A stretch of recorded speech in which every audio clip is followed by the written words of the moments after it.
मानगोनां लोगो नोंथांमोन फैगौ सेप्तेम्बर दाननि 22 अक्ट'आव बिटिआर इलेक्शनआ जानो थांगासिनो दङ। बे इलेक्शनाव फार्स्ट पोलिं अफिसारनि डिउटिनि सोमोन्दै मोननैसो खेंफोरथि नोंसोरनो होनो नागिरदों। फार्स्ट पोलिं अफिसारनि गिबि खामानियानो जाबाय भटारफोरा लाबोनाय भटार स्लिप एबा गुबुन आइडि प्रुफखौ नायना भट होनो फैग्रा सुबुंखौ गिबियावनो सिनायनानै लानाय।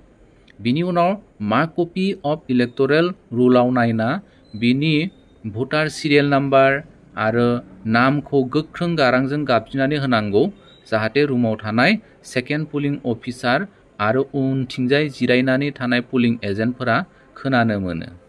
दानिया मार्क कपि अफ इलेक्टरेल रुलखौ लाना बिनि टटेल एसाइन भटारखौ दिहुननानै लाग्रोनांगौ। बिनि उनाव भट होनो फैनाय सुबुङा जुदि हौवा मानसिब्ला नामनि गाहायाव गोजा सिहायजों आन्डारलाइन होनांगौ आरो जुदि हिन्जाव मानसि जायोब्ला अब्ला नामनि गाहायाव आन्डारलाइन होना भटार सिरियेल नाम्बारनि गोजौआवहाय टिक सिन बा राउन्ड सिन होनानै लानांगौ। भट होनो फैग्रा सुबुङा जुदि ट्रेन्सजेन्डार बा थार्ड जेन्डारनि सुबुं जायोब्ला अब्ला भटार सिरियेलनि खाथियावनो स्टार मार्क्स मोनसे होनानै लानांगौ। बिनि अनगायैबो 2 घन्टानि उन बेसेबां हौवा भटारफ्रा भट होखो, हिन्जाव भटारफ्रा भट होखो, बिनि हिसाबखौ सेक्टर अफिसार बा प्रिजाइडिं अफिसारनो होनो थाखाय बेबायदि मोनसे टेबुल बानायना लानांगौ। Thank you.